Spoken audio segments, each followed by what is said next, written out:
Big pass Tamil season 8ஓட இன்றைய நாளுக்கான 3வது ப்ரோமோவை பத்தி நாம டிஸ்கஸ் பண்ணுவோம். இந்த 3வது ப்ரோமோவுல ஜாக்லின் மற்றும் நம்ம தீபக் இவங்க 2 பேரோட கான்வர்சேஷன் தான். அதாவது சாச்சனா நேத்து வந்தாங்க இல்லையா, வந்த உடனே தன்னோட வேலைய ஆரம்பிச்சுட்டாங்க.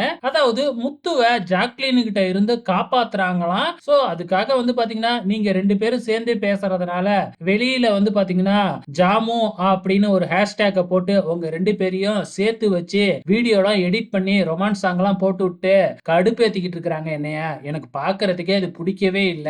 அதனால முத்து நீ ஜாக்லின் கிட்ட இருந்து தள்ளியே இரு அப்படிங்கிற மாதிரி சொல்றாங்க நம்ம சாச்சனா. சோ இதெல்லாம் கேட்டுக்கிட்டு இருக்கிற நம்ம ஜாக்லினுக்கு இது வருத்தமா இருக்காதா? சோ இவளுக்கு பிடிக்கல அப்படின்னா பார்க்க வேணாம். நானும் வெளியில போயிட்டு அந்த வீடியோலாம் பார்க்க மாட்டேன். அதை எதுக்கு இங்க எடுத்துக்கிட்டு பெரிய இது மாதிரியும் முத்துவை காப்பாத்துற மாதிரியும் இவர் என்னமோ இவ மாதிரி பேசிக்கிட்டு இருக்கா அப்படிங்கறத தான் இந்த ப்ரோமோவோட கண்டென்ட்.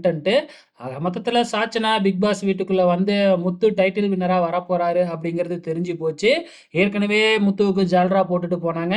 இப்ப இன்னும் அதிகமா தான் நினைக்கிற ஆள் தானே டைட்டில் வின்னரா வரப்போறாரு அப்படிங்கிற மம்மதையில வேறைய இப்ப சாச்சனா திமிர் எடுத்து போய் திரியிறாங்க அப்படிங்கிறது நல்லாவே தெரியுது. ஸோ வெயிட் பண்ணி பார்க்கலாம் என்னதான் நடக்க போகுதுன்னு.